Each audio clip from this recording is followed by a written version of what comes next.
আমি যে টপিকটা নিয়ে আজকের ঐতিহাসিক চট্টগ্রামের প্যারেড ময়দানের তাফসিরুল কোরআন প্রোগ্রামে আলোচনা করব সেটা হচ্ছে সূরাতু আন-নাহলের 90 নম্বর আয়াত নিয়ে কিছু কথা আমরা উপস্থাপন করবার চেষ্টা করব ইনশাআল্লাহ। এই আয়াতটা অনেক কম্প্রিহেন্সিভ একটা আয়াত।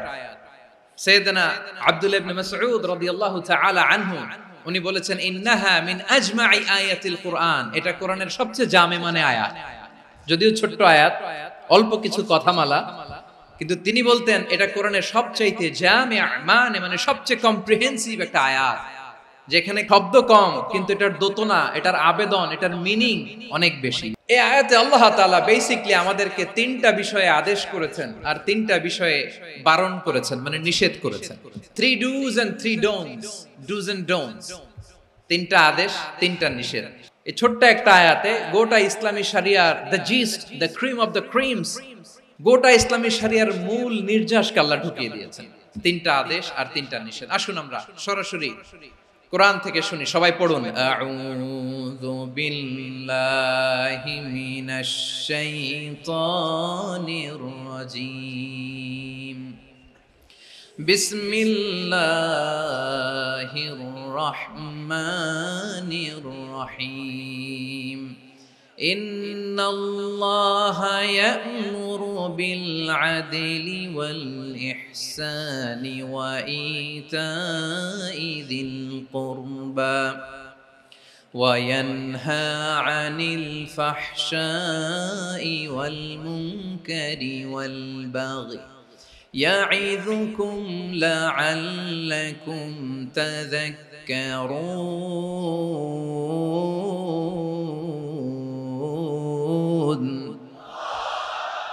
আল্লাহ তাআলা ইরশাদ করছেন ইন্নাল্লাহা ইয়া'মুরু বিল আদলি ওয়াল ইহসান, নিশ্চয় আল্লাহ তাআলা তোমাদেরকে ন্যায় বিচারের আদেশ দেন, সদাচরণের আদেশ দেন, নিকটাত্মীয়দেরকে দানের আদেশ দেন। আদেশ কয়টা? নিশ্চয় আল্লাহ তাআলা তোমাদেরকে ন্যায় বিচারের আদেশ দেন, সদাচরণের আদেশ দেন, তিনি তোমাদের নিকটাত্মীয়দেরকে দানের আদেশ দেন, আর তিনি তোমাদেরকে অশ্লীলতা থেকে নিষেধ করেন, মন্দ কাজ থেকে নিষেধ করেন, অবাধ্যতা সীমা লঙ্ঘন থেকে নিষেধ করেন। তিনি তোমাদেরকে উপদেশ দেন যাতে তোমরা শিক্ষা গ্রহণ করো। সুবহানাল্লাহ। উপদেশ দিচ্ছে স্বয়ং কে? তিনটা জিনিসের আদেশ। ইয়া'মুরু বিল আদল, সুবিচার, ন্যায় বিচারের আদেশ তিনি দেন। ইহসানের আদেশ দেন, যাতে আমরা ইহসান করি, একে অপরের প্রতি সুবিচার করি, মহানুভবতা দেখায়, অনুগ্রহ দেখায়, আর নিকট আত্মীয়দেরকে যেন আমরা দান করি। এই তিনটা আদেশ তিনি দিয়েছেন। আর কোন তিনটা জিনিস থেকে তিনি বারণ করেছেন? অশ্লীলতা, ফাহশা, মুনকার, মানে সব মন্দ আর অসৎ কাজ, এগুলো থেকে তিনি আমাদেরকে বারণ করেন। ওয়াল বাগি, অবাধ্যতা, সীমা লঙ্ঘন, এই তিনটা কাজ থেকে তিনি আমাদেরকে বারণ করেন। তিনি আমাদেরকে উপদেশ দেন, স্বয়ং আল্লাহ তাআলা আমাদেরকে উপদেশ দেন যাতে করে আমরা শিক্ষা গ্রহণ করি। সুবহানাল্লাহ। আল্লাহ তাআলা প্রথমে আমাদেরকে আদেশ দিয়েছেন আদালের। ইন্নাল্লাহা ইয়া'মুরু বিল আদল, আওয়াজ করে বলুন আল আদল। আমরা উর্দু জানি, হিন্দি জানি, অনেকে ইংরেজিও জানি, কিন্তু আরবি শব্দগুলো আমাদের মুখ দিয়ে বেরোতে চায় না। আওয়াজ করে বলুন আল আদল। মাশাআল্লাহ। ইন্নাল্লাহা ইয়া'মুরু বিল আদল, আল্লাহ তাআলা আমাদেরকে আদলের আদেশ দেন। আদল অনেকে না বুঝলেও আদালত শব্দটা বুঝবেন। আদালত, আদালত, আদালত বুঝেন না? যেখানে বিচার কার্যের ফয়সালা করা হয়, কোর্ট কাচারি, আদালত, এটা তো ভেরি কমন। এটা শুনছেন না সবাই? আদালত, যেখানে ন্যায় বিচার হবে, সুশাসন হবে। কিন্তু ভাগ্যের কি নির্মম পরিহাস, ওখান থেকে মিথ্যা সাক্ষী দিয়ে মনমতো রায় দিয়ে দেয়া হয়। এগুলোর পরিবর্তন হওয়ার দরকার আছে না নাই? প্রিয় ভাইয়েরা, আদালত, আল আদল, ইংরেজিতে বলে জাস্টিস, ন্যায় বিচার, সুবিচার, সুশাসন, জাস্টিস, আল আদল, সব জায়গায় এই জাস্টিস থাকা দরকার। Justice should be prevailed in the society. The mission of all prophet was to uphold the justice. সব নবীর মিশন ছিল এই জাস্টিসকে, আদালকে, সুশাসন আর সুবিচারকে নিশ্চিত করা। পড়েন সুবহানাল্লাহ। And the core message of every divine scripture was to uphold justice. পৃথিবীর সব আসমানি কিতাবের মূল শিক্ষা ছিল এই জাস্টিসকে সমাজে এনশিওর করা, সুবিচার সুশাসনকে এনশিওর করা। তাহলে প্রিয় ভাইরা, আমরা বুঝতে পারলাম আল আদ শব্দের মানে হচ্ছে ইনসাফ বা সুবিচার বা ন্যায় বিচার। এটা হচ্ছে একটা general meaning, very general meaning. আপনি যদি ইন ডেপথ বুঝতে চান, আরো ভেতরে যান, তাহলে আদল মানে হচ্ছে সমন্বয়, আদল মানে হচ্ছে ভারসাম্য, ব্যালেন্স। আদল মানে হচ্ছে মধ্যম পন্থা। সুবহানাল্লাহ পড়েন। কারণ সব সময় সমান সমান হইলেই সুবিচার হয় না। কথা কি বুঝতেছেন? ইসলামের দ্য কনসেপ্ট অফ আদল, এটা এমন আদল, এটা সব সময় সমান সমান নয়। যখন সমান সমান দেয়া দরকার, ইসলাম সমান সমান দেয়। যখন ব্যালেন্স করা দরকার, চেক এন্ড ব্যালেন্স, সমন্বয়, ভারসাম্য করা দরকার, তখন ইসলাম ভারসাম্য করে দেয়। এটার নাম আদল। সুবহানাল্লাহ। সহজ করে আপনাদেরকে বুঝাই, যেমন ধরুন একটা পরিবারের 3 জন সদস্য, স্বামী, স্ত্রী আর সন্তান। তাদের সকালবেলার ব্রেকফাস্টে স্বামীর, সকালের নাস্তায় স্বামীর 3টা রুটি লাগে, স্ত্রীর 2টা লাগে, আর সন্তানের 1টা রুটি লাগে। এখন আমি যদি সমান সমান করে আদল করতে চাই, সবাইকে যদি 3টা করে রুটি দেই, তাহলে স্বামী বেচারার জন্য ঠিক আছে, কি বলেন? কথা কি বুঝতেছেন না কষ্ট হয়ে যাচ্ছে? যদি সমান সমানের নিয়মে আগাই, তাহলে 3টা করে যদি রুটি দেই, স্বামীর জন্য ওকে, কিন্তু স্ত্রীর জন্য 1টা বেশি হয়ে যায়। আর সন্তানের জন্য কয়টা বেশি হয়? আচ্ছা, এই তো বুঝতেছেন, মাশাআল্লাহ। আচ্ছা, 2টা করে যদি সবাই রে দেই সমান সমান নীতিতে, তাহলে স্ত্রীর জন্য, স্ত্রী বেচারির জন্য ঠিক আছে, কিন্তু স্বামীর কয়টা কম পড়ে? আর সন্তানের বেশি হয়ে যায় কয়টা? আচ্ছা, সমান সমান নীতিতে সবাইকে যদি সকালের নাস্তার জন্য 1টা করে রুটি দেই, সন্তানের জন্য ঠিক আছে, কিন্তু স্ত্রী বেচারির কম পড়ে কয়টা? স্বামীর কম পড়ে কয়টা? 2টা। কথা কি বুঝতেছেন? আর আমি যদি স্বামীকে দেই 3টা, স্ত্রীকে দেই 2টা, আর সন্তানকে দেই 1টা, তাহলে কারো অপচয় হবে না। যার যতটুকু দরকার ঠিক ততটুকুই কাজে লাগবে। চিল্লায় বলেন ঠিক কি না? এটাই হচ্ছে ইসলামের আদল, যেখানে যার যতটুকু দরকার তাকে সেখানে ঠিক ততটুকু দিয়ে দেওয়ার নামই হচ্ছে আদল। চিল্লায় পড়েন আল্লাহু আকবার। রব্বুল আলামিন বলেন, ইউসিকুমুল্লাহু ফি আওলাদিকুম লিযযাকারি মিসলু হাযযিল উনসায়াইন। আল্লাহ তোমাদেরকে ওসিয়ত করেন, তোমাদেরকে আদেশ দেন, উত্তরাধিকার সম্পদ যখন বন্টন হবে, ছেলেরা যতটুকু পাবে, মেয়ে পাবে তার অর্ধেক। সুবহানাল্লাহ বলেন। দেখেন, ছেলে যতদূর, মেয়ে অর্ধেক, ছেলে ডবল পাবে। আপাত দৃষ্টিতে মনে হয় এখানে অবিচার হয়েছে, কিন্তু আসলে কি অবিচার হয়েছে? আপনি বিয়ের ক্ষেত্রে যান, ওইখানে আবার ছেলে মোহরানা দেয়, মেয়ে সেখানে মোহরানা পায়। তাহলে চেক এন্ড ব্যালেন্স, ভারসাম্য, ব্যালেন্স, মধ্যম পন্থা এখানে আছে না নাই?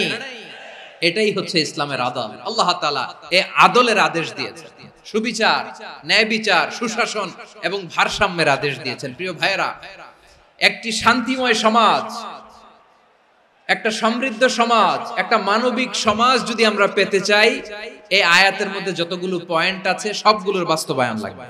এই আয়াতে আল্লাহ তাআলা একটা মানবিক সমাজের রূপরেখা টেনেছেন। তার প্রথম কথা হচ্ছে ইন্নাল্লাহা ইয়ামুরু বিল আদল। আল্লাহ তাআলা তোমাদেরকে আদলের নির্দেশনা দেয়, সুবিচার, সুশাসনের নির্দেশনা দেয়। যে সমাজে আদল থাকে না, সেই সমাজে জুলুম মানুষের ঘাড়ে চেপে বসে। আদলের বিপরীত হচ্ছে জুলুম। আদলের বিপরীত কি? জুলুম বা জাওর, অত্যাচার, অবিচার, বৈষম্য। এই যে বৈষম্য বিরোধী ছাত্র আন্দোলন কমন পড়ছে? এই যে একজন সমন্বয়ক তো দেখা করলো আমার সাথে। জুলুম মানে হচ্ছে বৈষম্য।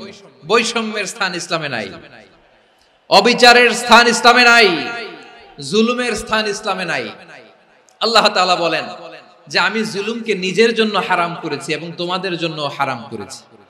বিশ্বনবী ফরমান, আল্লাহ তাআলা বলেন হাদিসে কুদসিতে, ইয়া ইবাদি ইন্নী হারামতুয যুলমা আলা নাফসি ওয়া জাআলতুহু বাইনাকুম মুহাররামান ফালা তাযালামু। আমার গোলামেরা শোনো, নিশ্চয় আমি আল্লাহ তাআলা জুলুমকে আমি আমার উপরে হারাম করেছি, অনুরূপভাবে জুলুম করাকে তোমাদের উপরেও হারাম করেছি। ফলে ফালা তাযালামু, তোমরা একে অপরের সাথে জুলুম করো না।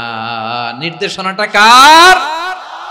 খবরদার, জুলুমের সাথে আমাদের কোনো সম্পর্ক নাই। আল্লাহ তাআলা আদলের আদেশ দিয়েছেন, আদালতের আদেশ দিয়েছেন, সুশাসনের ন্যায় বিচারের আদেশ দিয়েছেন। ইন্নাল্লাহা ইয়ামুরু বিল আদল, আমাদেরকে আদল প্রতিষ্ঠা করতে হবে। জুলুমের সাথে ইসলামের কোনো সম্পর্ক নাই।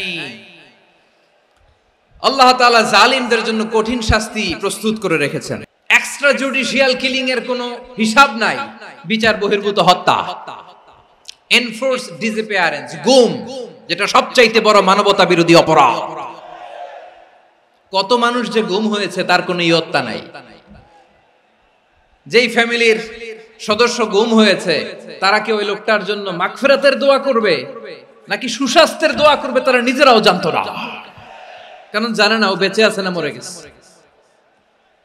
আহা, বিডিআর নওজওয়ানদের যারা ছাড়া পেল দেখলাম, বিনা অপরাধে, কোনো অন্যায় ছাড়া, অপরাধ ছাড়া তাদের জীবন থেকে, তাদের তারুণ্যের, তাদের যৌবনের 15 বছর, 16 বছর, 17 বছর নাই। 6 মাস বয়সের ছোট বাচ্চাকে রেখে জেলে গেছে। 6 মাসের মেয়ে বেরোয় দেখে মেয়ের বয়স 17 বছর। মেয়ে বাবারে চিনে না, বাবা মেয়েরে চিনে না। মেয়েকে এখন বিয়ে দিয়ে আরেক ছেলের হাতে তুলে দিবে।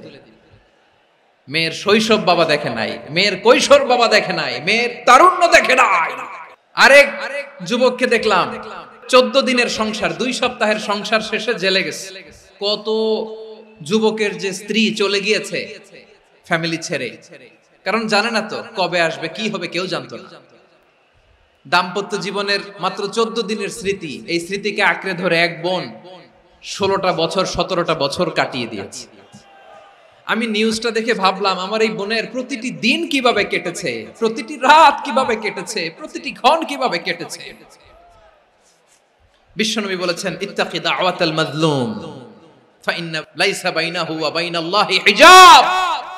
মাজলুমের কান্নাকে ভয় করো, কারণ মাজলুমের কান্না আর আল্লাহর মাঝে কোনো পর্দা থাকে না। আমরা আর এরকম কোন জুলুম বাংলাদেশে দেখতে চাই না। জোরে বলেন ঠিক কিনা? আমার প্রিয় বীর চট্টলার তৌহিদি মুসলমান, আমরা আর নতুন করে কেউ জালিম হোক এটা চাই না। নতুন করে আবার কেউ ফ্যাসিস্ট হোক আমরা চাই না। এক দল আরেক দলকে নিশ্চিহ্ন করার রাজনীতি করুক আমরা চাই না। আমরা সুশাসনের বাংলাদেশ চাই, মানবিক বাংলাদেশ চাই, আমরা একটা সমৃদ্ধ বাংলাদেশ চাই। আমরা বিশ্বের বুকে সম্মান নিয়ে মাথা উঁচু করে দাঁড়াতে চাই, ঠিক কিনা বলেন? আল্লাহ বললেন, এটা যদি তোমরা চাও, একটা সমৃদ্ধ সমাজ যদি বিনির্মাণ করতে চাও, মানবিক সমাজ যদি বিনির্মাণ করতে চাও, আমি তোমাদেরকে সেজন্য প্রথমে আদালতের নির্দেশ দিলাম। ইন্নাল্লাহা ইয়া'মুরু বিল আদল, নিশ্চয় আল্লাহ তাআলা তোমাদেরকে ন্যায় বিচার, সুশাসন এটার আদেশ দেন। সুবহানাল্লাহ। আদাল, ন্যায় বিচারের আদেশ আল্লাহ তাআলা কোরআনের বিভিন্ন আয়াতে দিয়েছেন। আল্লাহ তাআলা বলছেন, ইন্নাল্লাহা ইয়া'মুরুকুম আন তুআদ্দুল আমানাতি ইলা আহলিহা ওয়া ইযা হাকামতুম বাইনান নাসি আন তাহকুমু বিল আদল ইন্নাল্লাহা নি'ম্মা ইয়া'iদুকুম বিহি ইন্নাল্লাহা কানা সামিআম বাসীরা। আল্লাহ তাআলা বললেন, আল্লাহ আদেশ দিচ্ছেন, যে ব্যক্তি আমানতের হকদার তার হাতে তোমরা আমানত পৌঁছে দাও। আর যখন তোমরা বিচার কার্য করবে, বিচার ফয়সালা করবে, আদালতের সাথে করো। সুবহানাল্লাহ বলেন। ওয়া ইযা হাকামতুম বাইনান নাসি আন তাহকুমু বিল আদল, আদালতের সাথে করবা। আল্লাহ তাআলা বলেন, যারা জাজ হবে, বিচারক হবে, তাদের যদি বাদী বিবাদীর কারো সাথে শত্রুতা থাকে, কারো সাথে যদি কোনো ধরনের রেষারেষি থাকে, আল্লাহ বলেন বিচার কার্য করতে যে ওই শত্রুতা রেষারেষির কারণে আদালতের বাইরে যে অবিচার করে বিচার করো না। ওয়ালা ইয়াজরিমান্নাকুম শানাআনু কওমিন আলা আল্লা তা'দিলু ই'দিলু হুয়া আকরাবু লিত্তাকওয়া ওয়াত্তাকুল্লাহা ইন্নাল্লাহা খাবীরুম বিমা তা'মালুন। খবরদার কোন জাতির প্রতি, কোন গোষ্ঠীর প্রতি, কোন গোত্রের প্রতি আক্রোশ যেন তোমাদেরকে ন্যায় বিচার থেকে দূরে সরিয়ে না দেয়। বরং আমি আল্লাহর আদেশ হলো ইদিলু, তোমরা আদল করো, ন্যায় বিচার করো, সুবিচার করো, সুশাসন প্রতিষ্ঠা করো। হুয়া আকরাবু লিত্তাকওয়া, এটাই তাকওয়ার সবচেয়ে কাছাকাছি। সুবহানাল্লাহ বলেন।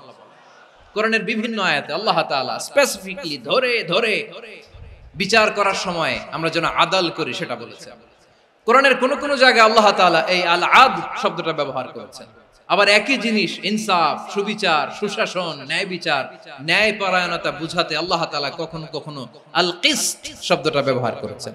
আল্লাহ তাআলা বলেন ওয়া ইন হাকামতা ফাহকুম বাইনাহুম বিল কিসতি ইন্নাল্লাহা ইউহিব্বুল মুকসিতিন।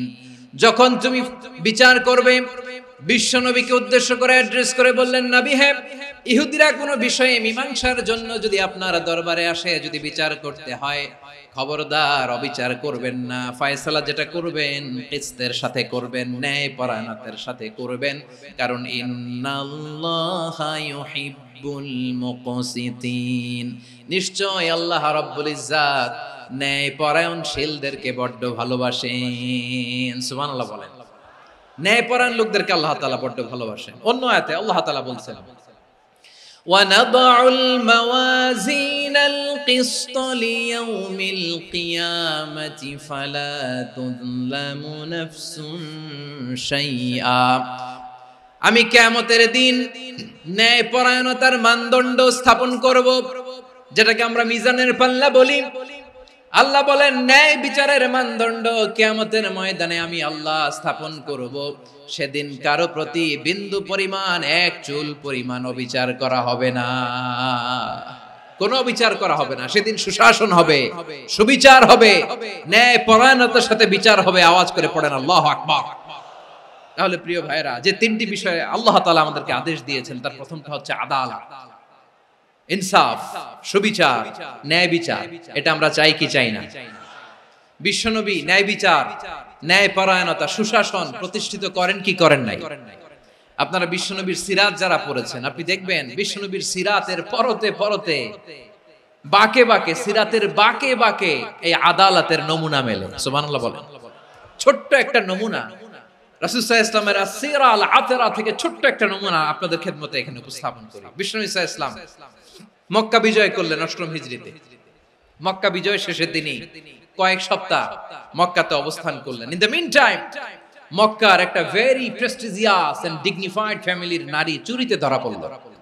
কিসে ধরা পড়ল? আমাদের সমাজে আসেনি এটা? আছে? ছোট না বড়?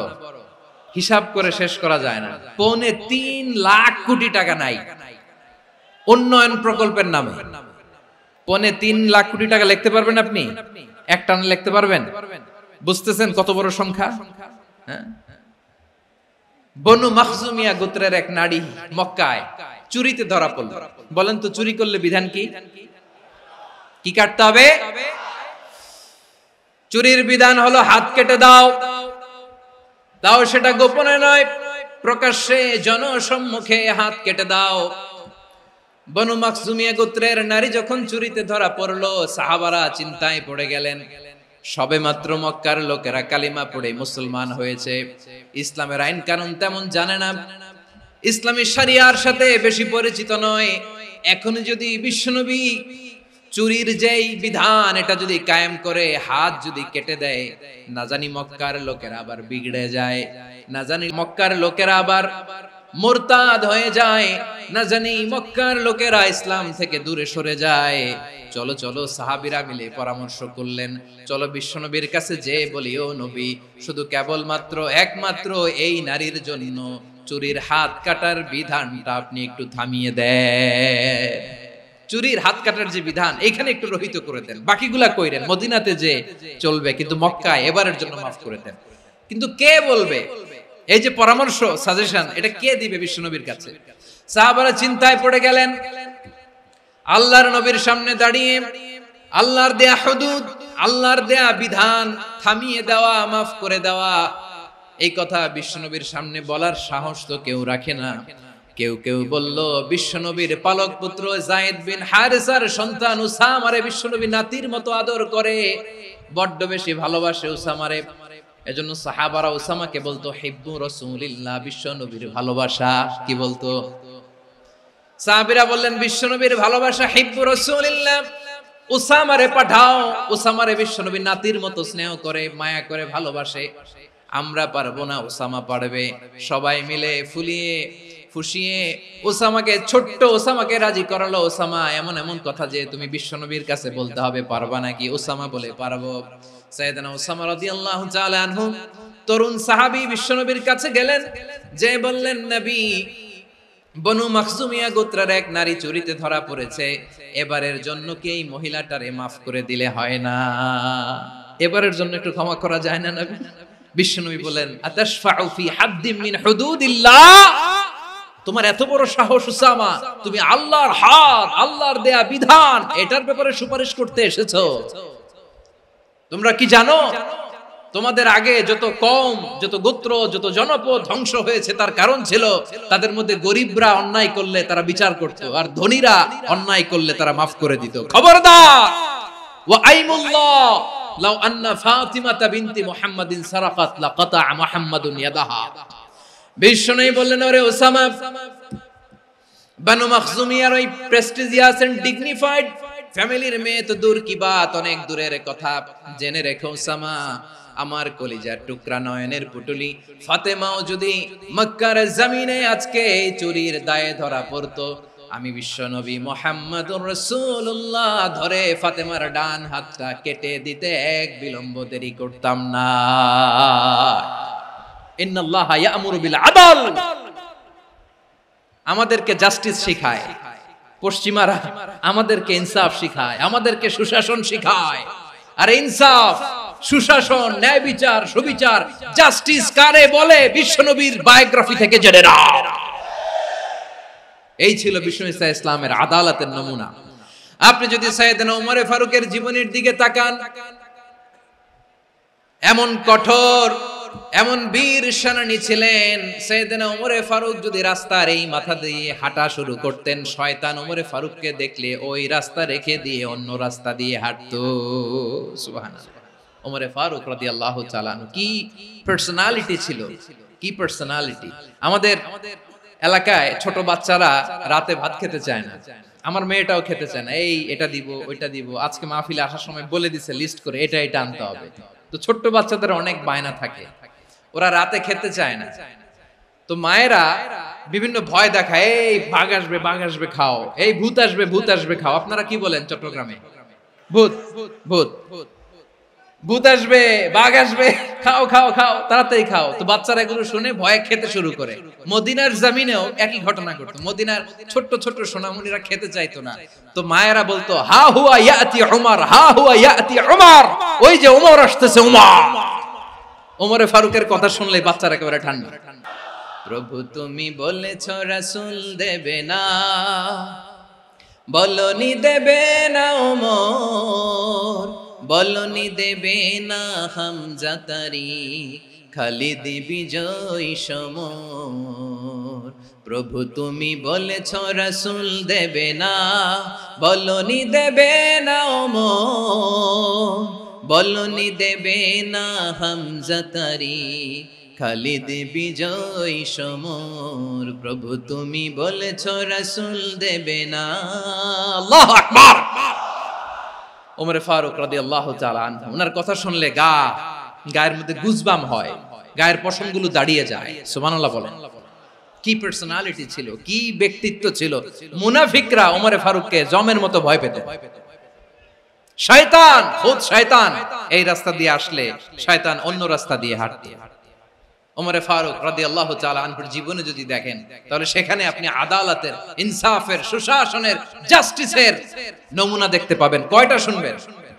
সাইয়েদনা ওমর ফারুক রাদিয়াল্লাহু তাআলা আনহুর সন্তান আব্দুর রহমান মিশরে মদ খেয়ে মদ্যপ অবস্থায় ধরা পড়েছে। মদ খাওয়ার কারণে, মদ যদি কেউ পান করে আর যদি প্রমাণিত হয়, তার বিচার হলো ৮০ বেত। আওয়াজ করে বলেন কয় বেত? বাংলাদেশেও তো এই আইন আছে নাকি? বাংলাদেশে আছে? হ্যাঁ, মদ খাইলে 80 ব্যাট, এই আইন বাংলাদেশে চালু হোক আমরা চাই কি চাই না? একেবারে সহজ, পানির মতো সহজ হিসাব, একেবারে সহজ। ওমরে ফারুক রাদিয়াল্লাহু তাআলা আনহুর ছেলে ভুল করে মদ পান করে ফেলেছিলেন। আব্দুর রহমান, ঘটনা ঘটেছে মিশরে। মিশরের গভর্নর তখন আমর ইবনে আস রাদিয়াল্লাহু তাআলা আনহু। আব্দুর রহমানের ভাই যে গভর্নরকে বলল, গভর্নর যদি একটু দয়া করেন, খলিফার ছেলে আমার ভাই আব্দুর রহমান মদ্যপ অবস্থায় ধরা পড়েছে, জনসম্মুখে যদি আপনি বেত্রাঘাত করেন আমাদের প্রেস্টিজ থাকে না, যদি 80 বেত আপনি মারেন আমার কোনো কথা নাই, কিন্তু ঘরের ভেতরে মারেন। আব্দুর রহমানের ভাইয়ের সুপারিশ শুনে সাইয়েদনা আমর ইবনে আস রাদিয়াল্লাহু তাআলা আনহু রাজি হয়ে গেলেন। ঘরের ভেতরে লোক চক্ষুর আড়ালে 80 বেত তিনি মানলেন। কিন্তু ঘটনাক্রমে এই কথা লুকিয়ে লুকিয়ে ঘরের ভেতরে 80 বেত মারার কথা সাইয়েদনা ওমর ফারুক মদিনা থেকে জানতে পারলেন। মদিনা থেকে তিনি ফরমান জারি করলেন, এই বিচার যেমনটি আমর ইবনে আস আদায় করেছে এটা প্রকৃতপক্ষে আদায় হয় নাই। আসো সবাই মদিনায় আসো, আমর ইবনে আস মদিনায় আসো, আব্দুর রহমানও আসো, সবাই আসো, জনসম্মুখে এই বিচার কার্যকর করতে হবে। সাইয়েদনা ওমর ফারুক মসজিদে নববীর পিলারের মধ্যে নিজের ছেলেকে বাঁধলেন, আবার জনসম্মুখে 80টা বেত তার গায়ের মধ্যে মারলেন। মাজমুয়ে ফাতাওয়া ইবনে তাইমিয়া রাহিমাহুল্লাহ উনি এটা নকল করেছেন। এটা সবচেয়ে বিশুদ্ধ মত, আর অনেক মত আছে। মারা গেছে কবরের উপর, ওগুলো বাদই দিলাম। কেমন খলিফা ছিলেন, কেমন খলিফা! পশ্চিমারা তোমরা জাস্টিস আমাদেরকে শেখাও, ইনসাফ কারে বলে সুশাসন আমাদেরকে তোমরা শেখাও। ওমর ফারুক রাদিয়াল্লাহু তাআলা ওইটাকে, ওই বিচারকে তিনি ধর্তব্য মনে করেন নাই। মদিনাতে এনে আবার জনসম্মুখে আবার 80 বেত মেরেছেন। মিশরে ওমর ফারুক রাদিয়াল্লাহু তাআলা আনহু আমর ইবনে আসকে গভর্নর করে পাঠালেন। সেখানে আমর ইবনে আসের ছেলে একটা প্রতিযোগিতায় রানার আপ হয়েছে। এক মিশরি সেখানে চ্যাম্পিয়ন হয়েছে। রানার আপ বুঝতে পেরেছেন তো? সেকেন্ড হয়েছে। এক মিশরি হয়েছে চ্যাম্পিয়ন, প্রথম। কিন্তু গভর্নরের ছেলে ও জিততে পারে নাই। ও রাগে ওই মিশরির গায়ের মধ্যে কয়েকটা লাঠি দিয়ে বাড়ি মেরেছে। মিশরি যে মদিনাতে ওমর ফারুকের কাছে বিচার দিলেন, আপনার গভর্নরের ছেলে অন্যায়ভাবে আমার গায়ে হাত তুলেছে। সাইয়েদনা ওমর ফারুক আবার ফরমান জারি করলেন, আসো মদিনাতে আসো। মিশরীকে ডাকলেন। ওই মিশরের গভর্নর আমর ইবনে আস রাদিয়াল্লাহু তাআলা আনহুকে ডাকলেন, তার ছেলেকেও ডাকলেন। সবাই বসে রইল। আমর ইবনে আস রাদিয়াল্লাহু তাআলা আনহু মাথা নিচু করে বসে আছেন, লজ্জায় কাচুমাচু। হায় হায়, আজকে আমার ছেলের কারণে আমিরুল মুমিনিন খলিফাতুল মুসলিমিন ওমর ফারুকের কাছে আমি জনসম্মুখে লজ্জিত হচ্ছি। সাইয়েদনা ওমর ফারুক বললেন, এই নাও লাঠি।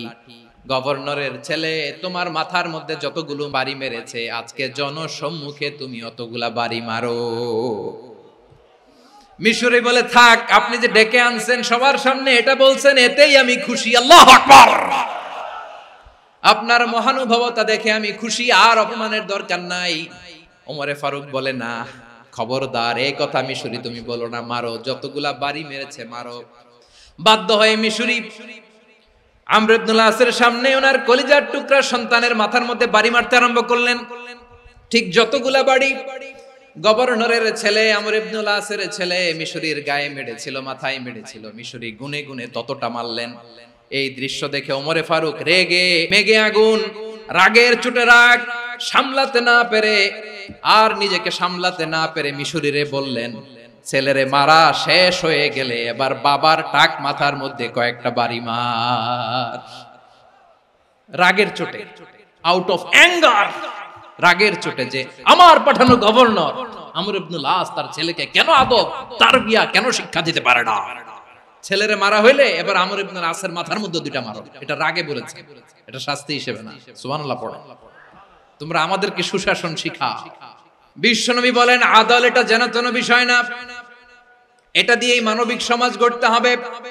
আল্লাহ তাআলা কিয়ামতের কঠিন ময়দানে যেদিন স্বামী স্ত্রীকে চিনবে না, স্ত্রী স্বামীকে দেখে পালিয়ে যাবে, বন্ধু বন্ধুরে চিনবে না, পীর সাহেব মুরিদরে চিনবে না, মুরিদ পীর সাহেবরে চিনবে না, দলের কর্মী তার নেতারে চিনবে না, নেতা তার কর্মীরে চিনবে না, বন্ধু বন্ধুরে দেখে পালাবে। এই কঠিন মুহূর্তে সূর্যটা মাথার কাছে চলে আসবে, জমিনটা তামার জমিন হবে।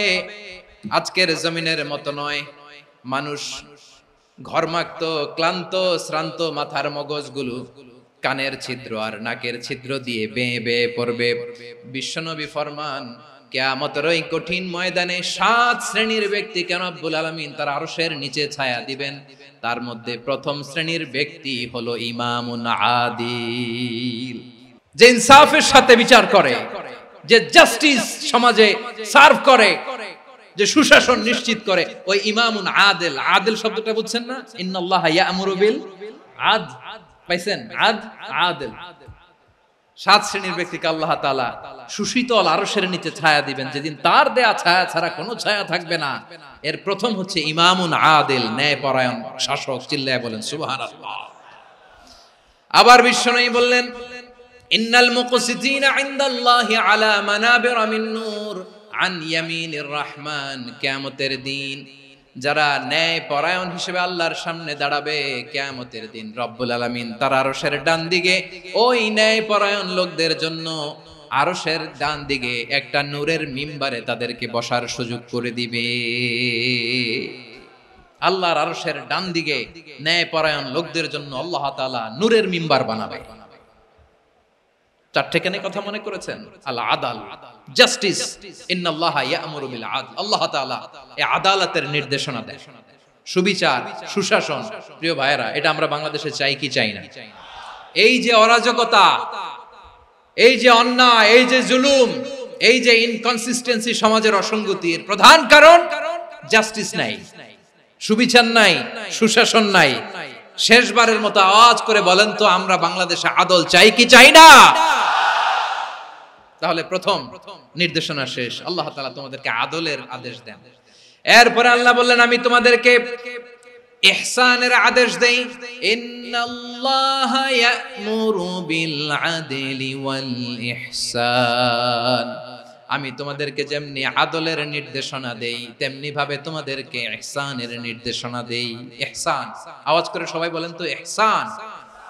ইহসান মানে কারো প্রতি সফট হার্টেড হওয়া, মহানুভব হওয়া, অনুগ্রহ পরায়ণ হওয়া, অনুগ্রহশীল হওয়া, একে অপরের প্রতি দয়াদ্র হওয়া। একে অপরের প্রতি দয়াদ্র, অনুগ্রহশীল হওয়া ছাড়া মানবিক সমাজ কশিনকালেও গঠন করা সম্ভব না। প্রিয় ভাইয়েরা, সুন্দর আচরণ দিয়ে, ইহসান দিয়ে যা জয় করা যায়, নরম আচরণ দিয়ে যেটা অর্জন করা যায়, কঠোরতা দিয়ে সেটা পারা যায় না।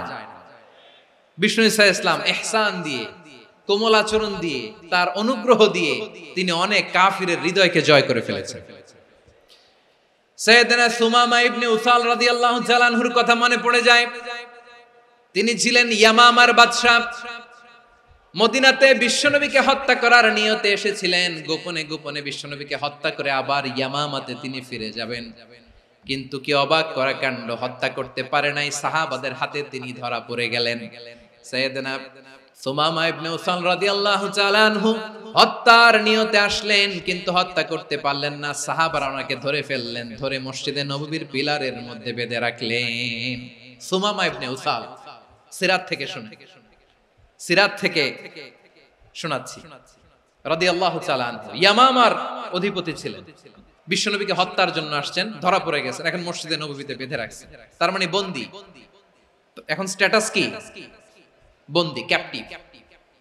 তো বিষ্ণু ঈসা ইসলাম সাহাবাদেরকে বললেন, তার খোঁজ খবর নিও, সুমামা ইবনে উসালের খোঁজ খবর নিও। সাহাবারা বলেন, ইয়া রাসূলুল্লাহ, আপনাকে হত্যা করতে এসেছে, তার তো কঠিন ক্যাপিটাল পানিশমেন্ট হওয়া দরকার, কঠিন শাস্তি হওয়া দরকার। বিশ্বনবী বললেন, না, আমি যেটা জানি তোমরা সেটা জানো না, তোমরা সুমামার সাথে ভালো আচরণ করো। বিশ্বনবী সুমামার কাছে গেলেন। প্রথম দিন যে তিনি কালেমার দাওয়াত দিলেন, ইমানের দাওয়াত দিলেন, ইসলামের দাওয়াত দিলেন, রিসালাতের দাওয়াত দিলেন, আখিরাতের দাওয়াত দিলেন।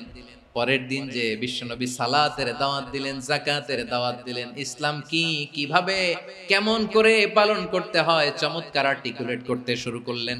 তন্ময় হয়ে সুমামা ইবনে উসাল রাদিয়াল্লাহু তাআলা আনহু বিশ্বনবীর কথাগুলো শুনতে আরম্ভ করলো।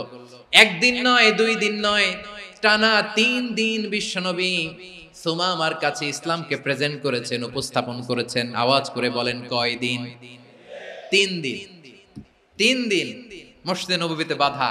আর সাহাবীদেরকে বললেন তার খোঁজ খবর নিও, তোমরা যে রুটি বানাও এর মধ্যে সবচেয়ে ভালো আটার রুটিটা তারে দিও, সবচেয়ে রিফাইন্ড খেজুর যেটা পিওর খেজুর এটা তারে দিও। আর বিশ্বনবী নিজের উট থেকে দুধ দহন করে ওনার বাড়ির এক কর্মচারীকে বলেছেন দুধ দহন করে সুমামার জন্য নিয়ে যেও। সুবহানাল্লাহ পড়বেন না? সবাই তো অবাক, ইয়ামামা থেকে আসছে নবীকে হত্যা করতে, বিশ্বনবী দেখে তারে জামাই আদর করে।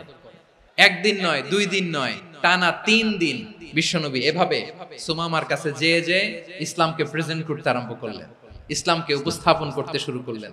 আর তাকে চমৎকার এন্টারটেইনমেন্ট আপ্যায়ন দিতে আরম্ভ করলেন। টানা 3 দিন যখন ইসলামের দ্য বিউটিজ অফ ইসলাম, ইসলামের সুমহান বাণী সৌন্দর্য তার কাছে উপস্থাপন শেষ, তাকে আপ্যায়ন শেষ, বিশ্বনবী বললেন সাহাবাদেরকে যাও এবার সুমামার হাতের পায়ের রশি দুটো খুলে দাও। সাহাবারা তর্ক জুড়ে দিলেন, লা ইয়া রাসূলুল্লাহ, এমনটা করবেন না, তো ভয়ঙ্কর ভয়ঙ্কর খুনি, কি জানি কি হয়ে যায়। বিশ্বনবী বললেন না, তার হাতে পায়ের রশিগুলো খুলে দাও। সাহাবারা বিশ্বনবীর কথা মতো তার হাতে পায়ের রশিগুলো খুলে দিল। সুমামা মুহূর্তের মধ্যে মসজিদে নববী থেকে বের হয়, ইয়ামামায় ফিরে না যে মসজিদে নববীর পাশে একটা খেজুর বাগান ছিল সেখানে চলে গেলেন। সেখানে একটা ছোট্ট কুয়া ছিল, কুয়ার পানি দিয়ে তিনি গোসল করলেন। সুবহানাল্লাহ পড়েন। কুয়ার পানি দিয়ে গোসল করে মসজিদে নববীর সামনে এসে বিশ্বনবী এবং সাহাবাদের সামনে দাঁড়িয়ে সাব্বাবা উঁচু করে বললেন, আশহাদু আল্লা ইলাহা ইল্লাল্লাহ ওয়া আশহাদু আন্না মুহাম্মাদান আবদুহু ওয়া রাসূলুহু। আমি সাক্ষ্য দিচ্ছি আল্লাহ ছাড়া কোনো ইলাহ নাই, আর মুহাম্মদ আল্লাহ তাআলার প্রেরিত বান্দা এবং রাসূল। প্রিয় ভাইরা, ইহসান দিয়ে যা জয় করা যায়, কঠোরতা দিয়ে সেটা কঠিনকালেও জয় করা যায় না। আওয়াজ করে বলেন ঠিক কি না? এবার সুমামা দাঁড়িয়ে বলে, ওগো নবী, আমি তো কালিমা পড়ে মুসলমান হয়ে গেলাম, এবার শোনেন, এই মুহূর্তের আগে আপনার চেহারার চাইতে নিকৃষ্ট কোনো চেহারা আমার কাছে ছিল না, কিন্তু শাহাদা পাঠ করার পরে আপনার চেহারার চাইতে উত্তম শ্রেষ্ঠ কোনো চেহারা আমার কাছে আর নাই। ও নবী, আজকের দিনের আগে ইসলাম ধর্মের চেয়ে নিকৃষ্ট অপছন্দনীয় কোনো ধর্ম আমার কাছে ছিল না, কিন্তু এই মুহূর্ত থেকে ইসলামের চেয়ে সেরা শ্রেষ্ঠ পছন্দনীয় কোনো ধর্ম আমার কাছে নাই। নবী গো, আজকের দিনের আগে মদিনার চাইতে অপছন্দনীয় নিকৃষ্ট কোনো শহর আমার কাছে ছিল না, কিন্তু এই মুহূর্তের পর থেকে মদিনার চাইতে কোনো শ্রেষ্ঠ শহর আমার জানা নাই। সে ছিল গমের বড় ডিলার, গম বেচতো। কি বেচতো?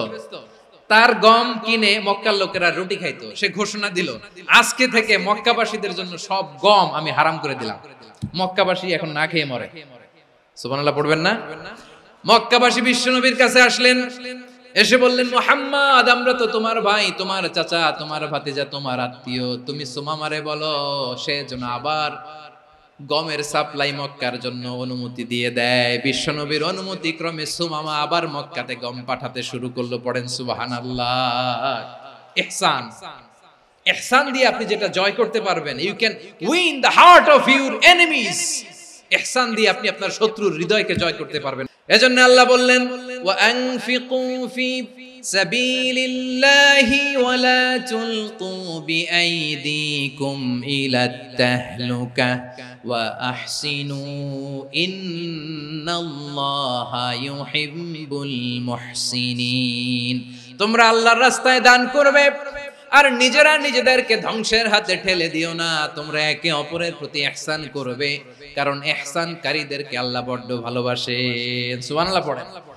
আবার সূরা রহমানে আল্লাহ বললেন, হাল জাযাউল ইহসানি ইল্লাল ইহসান ফাবিআইয়ি আলা, সবাই পড়েন, ফাবিআইয়ি আলাই রাব্বিকুমা তুকাযযিবান। ইহসানের প্রতিদান হিসেবে ইহসানই হয়। বিশ্বনবী সুমামার প্রতি যেমন ইহসান করেছেন, সুমামাও ঠিক তেমন ইহসান ফিরিয়ে দিয়েছে। ঠিক কিনা বলেন? তাহলে এক নম্বরে হচ্ছে আদ, ন্যায় বিচার। দুই নম্বরে সবাই বলেন ইহসান, সদাচরণ। ইহসান দুই ধরনের প্রিয় ভাইরা, ইহসান ফিল ইবাদা, ইহসান ফিল মুআমালা। ইহসান ফিল ইবাদা হচ্ছে একাগ্র অনুভবে ইবাদতে ডুব দেওয়া, এর নাম ইবাদতের ইহসান। সুবহানাল্লাহ পড়ুন। বিশ্বনবী বলেন ইহসান মানে কি জানো নাকি? হাদিসে জিবরিলে সাইয়েদনা জিবরিল আলাইহিস সালাম বিশ্বনবীকে বললেন আখবিরনি আনিল ইহসান। নবী আমাদেরকে বলেন ইহসান মানে কি? বিশ্বনবী বললেন আনতা আবুদাল্লাহা কাআন্নাকা তারাহু ফাইন লাম তাকুন তারাহু ফাইন্নাহু ইয়ারাক। ইহসান মানে হলো এমন ভাবে তুমি আল্লাহর সামনে নিজেকে উজাড় করে ইবাদত করবে, তুমি ভাববে তুমি আল্লাহকে দেখতে পাচ্ছ। আর এটা যদি ভাবা তোমার জন্য কঠিন হয়ে যায়, অন্তত এতটুকু তুমি ভাববা যে আল্লাহ তোমাকে দেখতে পাচ্ছেন। ঠিক কিনা বলেন? ও আমার বীর চট্টলার ভাইয়েরা, কেউ যেটা দেখে না সেটা দেখে কে? এই বিশ্বাস হৃদয়ের মধ্যে আছে? নামাজে যখন দাঁড়ান এই ফিলিংসটা আনা যাবে? এসা পর্যন্ত যে আমরা হায়াত পাবো কোনো গ্যারান্টি আছে? সবাই আওয়াজ করে বলেন গ্যারান্টি আছে? গ্যারান্টি নাই। এজন্য বিষ্ণু ইসলাম বলেছে এমন ভাবে নামাজে দাঁড়াও, ইবাদত করো, মনে করো হতে পারে এটাই আমার জীবনের শেষ নামাজ। পারফর্ম দ্য সালাহ as if this is your last and final prayer. এমন ভাবে সালাতে দাঁড়াও, ভাবো হতে পারে এটাই তোমার জীবনের শেষ নামাজ। এমন ভাবে নামাজে দাঁড়াও, ভাবো এটাই শেষ নামাজ। তাহলে নামাজে একাগ্রতা বাড়ায় দিবে কে? ফলে ইবাদতের ইহসান আমাদের অর্জিত হবে। আর মুআমালাতে ইহসান হলো, বিশ্বনবী বলেন ইন্নাল্লাহা তাবারাকা ওয়া তাআলা কাতাবাল ইহসানা আলা কুল্লি শাই ফাইদা কাতালতুম ফাআহসিনুল কিতলা ওয়া ইযা যাবাহতুম ফাআহসিনুয যাবহা ওয়ালিয়ুহিদ্দা আহাদুকুম শাফরাতাহু ওয়ালিয়ুরিহ যাবিহাতাহু। ইহসান দুই ধরনের, আওয়াজ করে বলতে হবে কয় ধরনের? একটা হচ্ছে ইহসান ফিল ইবাদা, ইবাদতে ইহসান। ইবাদতে ইহসান কি? একাগ্র অনুভব দিয়ে ইবাদত করা, মন প্রাণ দিয়ে ইবাদত করা। আর মুআমালাতে ইহসান কি? সব কাজে, দৈনন্দিন কাজে, কর্মে, সামাজিক অ্যাক্টিভিটিতে কোমলতা প্রদর্শন করা, অনুগ্রহের সাথে সবকিছু করা। আল্লাহ তাআলা ইন্নাল্লাহা তাবারাকা ওয়া তাআলা কাতাবাল ইহসানা আলা কুল্লি শাই, তিনি সবকিছুর ব্যাপারে ইহসানকে আবশ্যক করেছেন। সবকিছু, মুমিনের সব কাজে ইহসানের পরশ থাকবে। ওয়া ইযা কাতালতুম ফাহসিনুল কিতলা, বিষ্ণুই বলেন তুমি যখন কাউকে হত্যা করো ইহসানের সাথে করো। সুবহানাল্লাহ পড়বেন না? যখন হত্যা করো তখনও ইহসানের সাথে। আচ্ছা হত্যা করবো আবার ইহসান আসবে করতে করে, তো মেরেই ফেলবো আমি।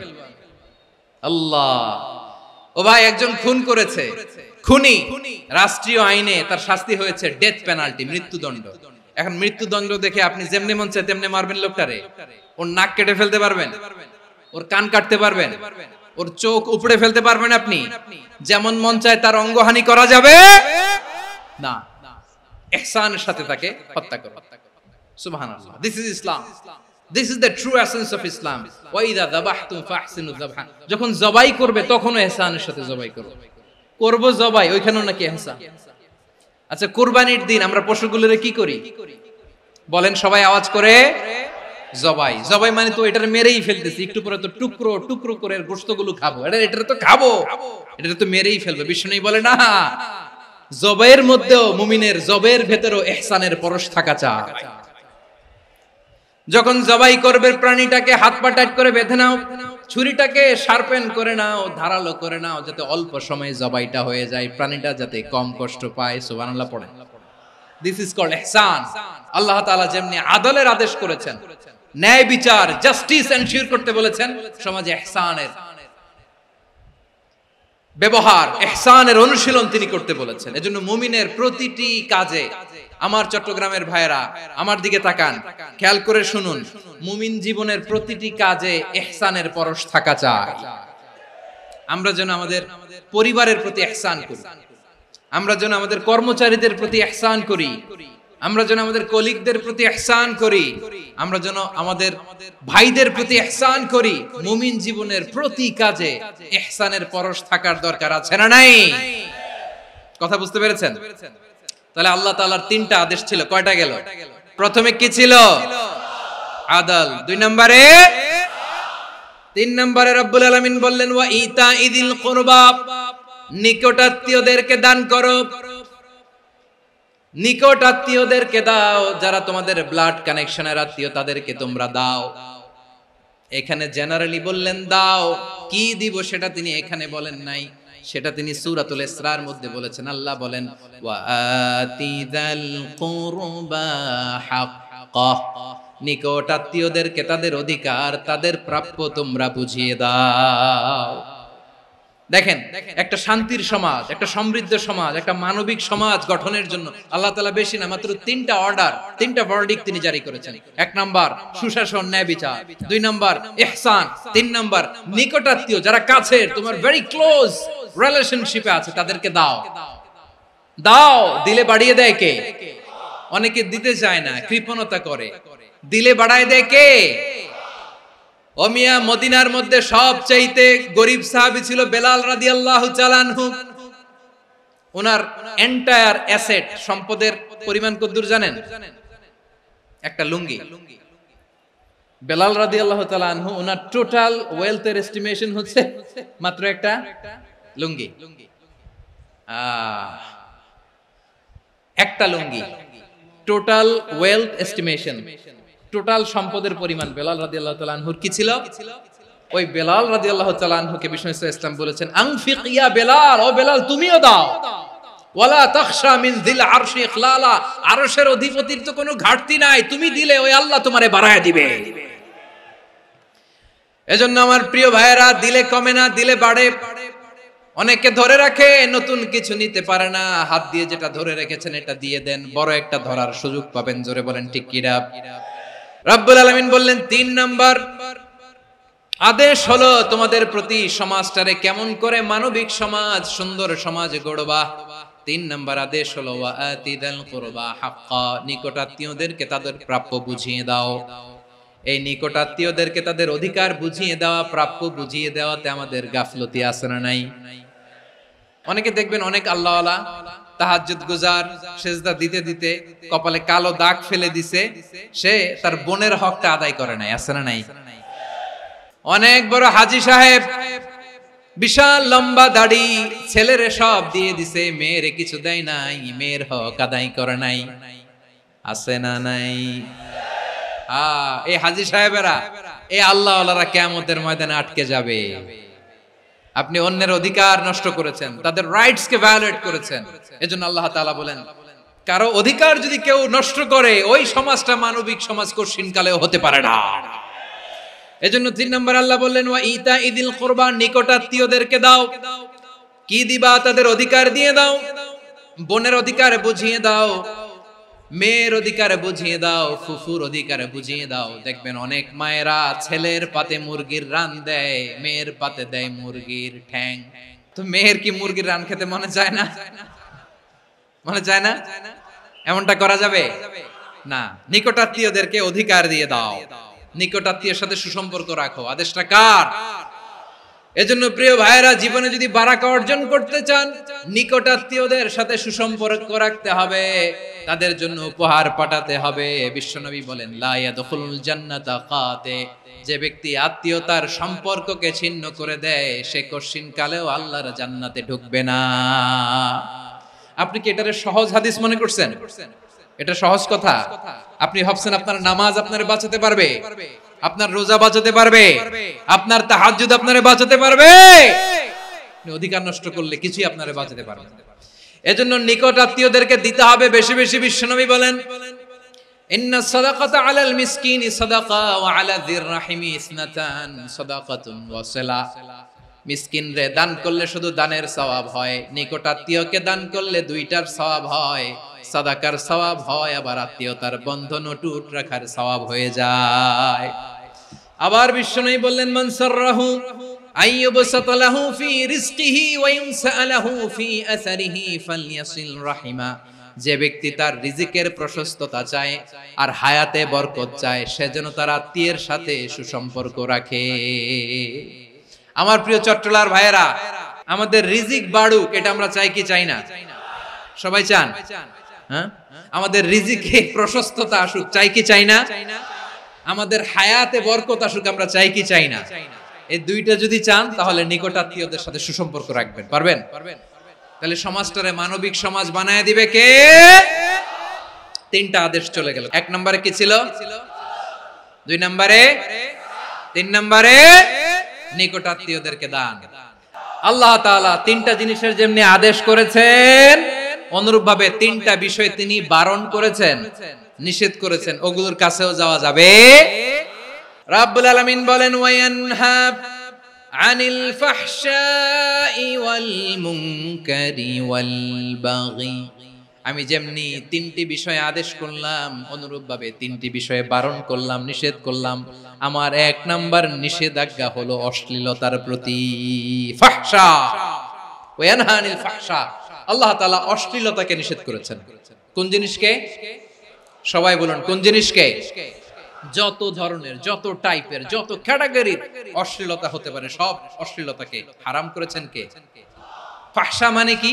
কথায়, কাজে, আচরণে, কমেন্ট, ফেসবুকের কমেন্টসে যত ধরনের নোংরামো আছে, যত ধরনের অশ্লীলতা আছে, এটাকে আরবিতে বলে ফাহশা। রাব্বুল আলামিন বলেন, কুল ইন্নামা حرم ربي الفواحش ما ظهر منها وما بطن। ও নবী, আপনি বলে দেন, আমার রব প্রকাশ্য, অপ্রকাশ্য, স্পষ্ট কিংবা অস্পষ্ট, দৃশ্যমান কিংবা অদৃশ্যমান সব অশ্লীলতাকে হারাম করেছেন। সব ধরনের অশ্লীলতা হারাম। আল্লাহ তাআলা আমাদেরকে অশ্লীলতা থেকে বাঁচান। এবার বলেন, আমাদের সমাজে অশ্লীলতা আছে না নাই? অশ্লীলতা নানা ভাবে, নানা নামে, নানা মোড়কে আমাদের সমাজে আছে না নাই? সংস্কৃতির নামে, ফ্যাশনের নামে, বিনোদনের নামে, উপন্যাসের নামে, কনসার্টের নামে অশ্লীলতা আছে না নাই? আপনি দেখেছেন কনসার্টগুলোর অবস্থা? আমাদের তরুণ তরুণীরা, আমাদের যুবক যুবতীরা, আমাদের জেনজিরা, কি অবস্থা ওইখানে? কনসার্টের নামে অশ্লীলতা আছে না নাই? ছেলে মেয়ে একে অপরকে জড়ায় ধরতেছে, একে অপরকে চুমু খাচ্ছে, প্রকাশ্যে, দিবালোকে, গণমানুষের সামনে। আল্লাহ তাআলা এই অশ্লীলতা থেকে আমাদেরকে বেঁচে থাকতে বলেছেন। রূপালী জগতের নামে অশ্লীলতা আছে না নাই? এই টার্মটা আপনারা জানেন না? রূপালী জগৎ কি জগৎ? আসলে কি রূপালী জগৎ না অন্ধকার জগৎ? আমার বোনেরা, আপনাদেরকে যে কি বলে তারা বুঝায়, রূপালী জগৎ শুনেই আপনি ভরকে যাবেন না। রূপালী জগতে যে নারী যত বেশি উলঙ্গ, সে নাকি তত বেশি সাহসী। জানেন? বলে এটা একটা সাহসী নারী, খুব সাহসী পদক্ষেপ তার। যত বেশি শরীর থেকে কাপড় নামাতে পারবে, যত বেশি বস্ত্রহীন হয়ে নিজেকে প্রেজেন্ট করতে পারবে, সে নাকি তত বেশি সাহসী। আমার চট্টলার ভাইয়েরা, শয়তানের প্রথমে এজেন্ডা ছিল বনি আদমকে বস্ত্রহীন করা। সে আদম এবং হাওয়া আলাইহিস সালামকে নিষিদ্ধ গাছের ফল খাইয়ে তাদেরকে বস্ত্রহীন করেছে। এই জামিনেও সে আমাদেরকে বস্ত্রহীন করতে চাইবে। এই রূপালী জগতের নামে তারা এটা করে। আমার প্রিয় বোনেরা, আপনি জানেন না আপনার দাম কত? ওরা আপনাদেরকে বিজ্ঞাপনের সস্তা পণ্য বানাতে চায়। ওরা আপনাদেরকে ওদের ভোগের লিপসার টুলস বানাতে চায়। ওরা আপনাদেরকে দিয়ে ওদের খায়েশ পূরণ করতে চায়। এটা আপনাদের জন্য মোটেও ডিগনিটি নয়, এটা আপনাদের জন্য সম্মান নয়। আপনার সম্মান শালীনতায়, আপনার সম্মান হেজাবে, আপনার সম্মান ভদ্রতায়, আপনার সম্মান আপনার ডিসেন্ট পোশাকে। পোশাক বলে দেয় এই নারীটা ভদ্র না অভদ্র। পোশাক বলে দেয় এই মেয়েটা কোন ঘরের মেয়ে।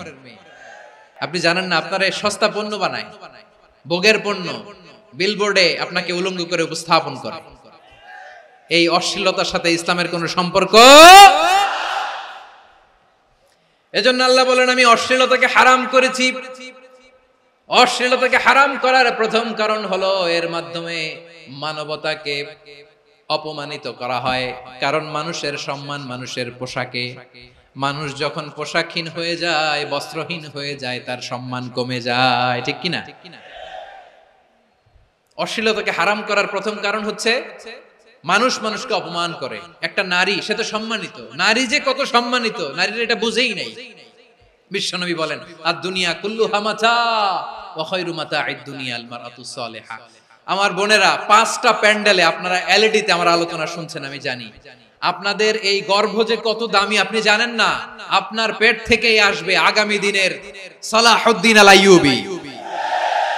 আপনার পেট থেকেই আসবে অনাগত দিনের ইমাম মাহদী আল মুনতাযর। আপনার পেট থেকেই আসবে অনাগত দিনের ফয়সাল, ওয়াসিম, মুগ্ধ, আবু সাইদের মতো বীর যোদ্ধা।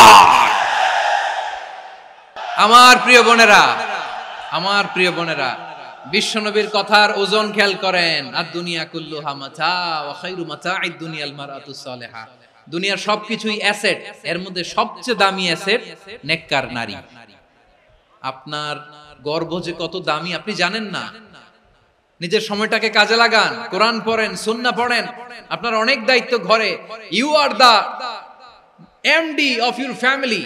একটা family it's a very big institution. পরিবার একটা অনেক বড় প্রতিষ্ঠান। And you are the MD of your institution. আপনি এই পরিবারের MD, managing director of your family. এখানে আপনার কত দায়িত্ব। আপনি ছেলে মেয়েদেরকে তারবিয়া করবেন, আপনি আপনার স্বামীর জন্য ঘরটারে জান্নাতের নীর বানাবেন, আপনার জন্য জান্নাতের ডুপ্লেক্স বাড়ি ওইখানে তৈরি করে রাখবে কে? আপনি যে কত দামি আপনি জানেন না। নারীদেরকে আল্লাহ বানিয়েছেন উচ্চতর করে, নিম্নতর নয়। নারীদেরকে ছোট্ট জিনিস দিলে এটারে বড় করে দেয়। নারীদেরকে ভ্রূণ দিলে, শুক্রাণু দিলে নারী এটারে বাচ্চা হিসেবে উপহার দেয়, ঠিক কিনা? বিয়ের মাধ্যমে স্বামী যখন তার শুক্রাণু তার স্ত্রীকে উপহার দেয়, স্ত্রী রিটার্নে কি উপহার দেয়? ফুল ফর্ম বেবি, মানব সন্তান। দেখছেন, আপনি দিলেন একটু, উনি দিছে বিশাল। আপনি যদি নারীকে বাজার এনে দেন, নারী এটাকে সুস্বাদু খাবারে রূপান্তর করে দেয়। আপনি তাকে একটা মুচকি হাসি দিয়ে দেন, সে তার কলিজা দিয়ে দেয়।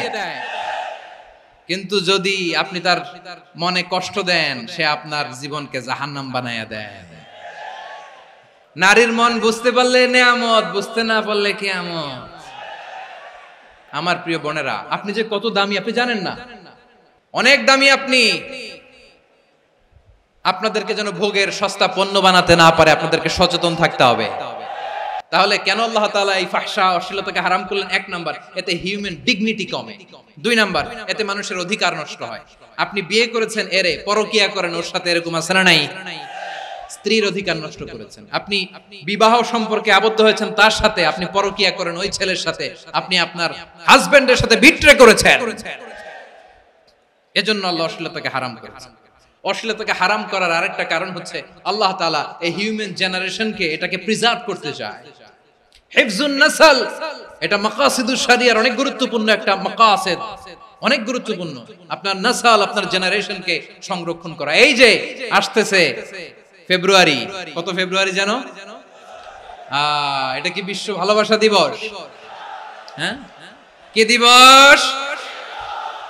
এই বিশ্ব ভালোবাসা দিবসের সাথে মুসলমানদের কোনো সম্পর্ক নাই। আমার প্রিয় ভাইরা, এই যে আপনি অবৈধ সম্পর্কে জড়ালেন, কেন আল্লাহ অশ্লীলতাকে হারাম করেছে দেখেন। বলতেছিলাম যে এটা আপনার নাসল, আপনার জেনারেশন, আপনার লিনিয়েজ, আপনার বংশকে প্রিজার্ভ করা। কে কার বাবা, কে কার মা, বাবা মা জানা, প্রজন্মকে প্রিজার্ভ করা, এটা ইসলাম ওয়াজিব করে দিয়েছে। এই যে অবৈধ সম্পর্কের কারণে, বিশ্ব বেহায়া দিবসের কারণে, এগুলোর আউটকাম, আউটপুট হিসেবে মাঝে মাঝে ঢাকা মেডিকেলের ডাস্টবিনে নবজাতকের বাচ্চার কান্নার আওয়াজ শুনতে পাওয়া যায়। চট্টগ্রাম মেডিকেলের ডাস্টবিনে নবজাতকের কান্না শুনতে পাওয়া যায়। বীর চট্টলার মুসলমানেরা বুঝতে পারলে আওয়াজ করে বলেন, এই যে চট্টগ্রাম মেডিকেলে যে নবজাতকটা পাওয়া গেল, ওর বাবাকে আমাকে বলেন, ওর মাকে, ও কোন ফ্যামিলির সন্তান কেউ জানে? আপনি হিউম্যান ডিগনিটিকে অপমান করেছেন না? আপনি তার ভবিষ্যৎকে অন্ধকার করেছেন না? আপনি তার লিনিয়েজকে প্রশ্নবিদ্ধ করে দিয়েছেন না? এই জন্য আল্লাহ তাআলা অশ্লীলতাকে আমাদের জন্য হারাম করে দিয়েছেন। পড়েন সুবহানাল্লাহ। এই জন্য রাব্বুল আলামিন বলেন, কুল ইন্নামা হারামা রাব্বিয়াল ফাওয়াহিশা মা যাহারা মিনহা ওয়া মা বাতান। প্রকাশ্য অপ্রকাশ্য সব অশ্লীলতাকে হারাম ঘোষণা করে দিয়েছে কে? আবার দুনিয়ার বুকে যারা অশ্লীলতার প্রসার করে তাদের জন্য শাস্তি মজুদ রেখেছে কে? রব্বুল আলামিন বলেন, ইন্নাল্লাযীনা ইউহিব্বুনা আন তাশিআল ফাহিশাতু ফিল্লাযীনা আমানু লাহুম আযাবুন আলীমুন ফিদ দুনিয়া ওয়াল আখিরাতি ওয়াল্লাহু ইয়ালামু ওয়া আনতুম লা তা'লামুন। নিশ্চয়ই যারা বিশ্বাসীদের মাঝে অশ্লীলতার প্রচার প্রসার করতে চায় তাদের জন্য আমি মর্মন্তুদ শাস্তি প্রস্তুত করে রেখেছি, দুনিয়াতেও রেখেছি, আখিরাতেও রেখেছি। ঘোষণাটা কার? যারা এই নাটকের নামে, সিনেমার নামে, রূপালী জগতের নামে, মুভির নামে, ওটিটি প্ল্যাটফর্মের নামে আমার সমাজে অশ্লীলতা ছড়াতে চায় তাদের জন্য কঠিন মর্মন্তুদ শাস্তি মজুদ রেখে দিয়েছে কে? ও আমার বোনেরা, এখনো আপনি জাগবেন না? এখনো আপনার চিন্তার দুয়ারে এখনো নাড়া পড়ে নাই? ওরা আপনাকে উলঙ্গ বানাতে চায়, ওরা আপনাকে আইটেম গার্ল বানাতে চায়। এজন্য ইসলাম অশ্লীলতাকে হারাম করেছে। হারাম। ইসলাম বলেছে যোজন যোজন দূরে থাকো, ওরা বলে না কাছে আসো, কাছে আসার গল্প, ক্লোজ আপ ওয়ান, কাছে আসার গল্প আছে না নাই? তাহলে অশ্লীলতার সাথে আমাদের কোনো সম্পর্ক? সবাই বলতে পারেননি, আওয়াজ করে বলুন, অশ্লীলতার সাথে আমাদের কোনো সম্পর্ক? আমরা এই সমস্ত ক্লোজ আপ ওয়ান, কাছে আসার গল্পের প্রোগ্রামে যাব? আমরা কোন ধরনের অশ্লীল কন্টেন্ট সোশ্যাল মিডিয়ায়, টিভিতে দেখব? কি যুগ যে আমরা কাটাচ্ছি আপনি কল্পনা করতে পারবেন না। পর্ন ইন্ডাস্ট্রি, নারী পুরুষের বস্ত্রহীন যুগল দৃশ্য, এটাকে দিয়ে ওরা কোটি ডলারের ইন্ডাস্ট্রি বানিয়েছে। পুরো মানব ইতিহাসে এরকম জঘন্য সময় মানব ইতিহাস পার করে নাই। পর্ন এটা ইন্ডাস্ট্রি হয়ে গেছে। আমাদের এই যুবকগুলো, জেনজিগুলো, ওদের চরিত্র বাঁচাবে কি করে? কেমন করে হেফাজত করবে ওদের এই মূল্যবান চরিত্র? আমার প্রিয় ভাইরা, এই অশ্লীলতার দ্য লেটেস্ট ভার্সন হচ্ছে LGBTQ, শরীফ থেকে শরীফা। শুনছেন আপনারা?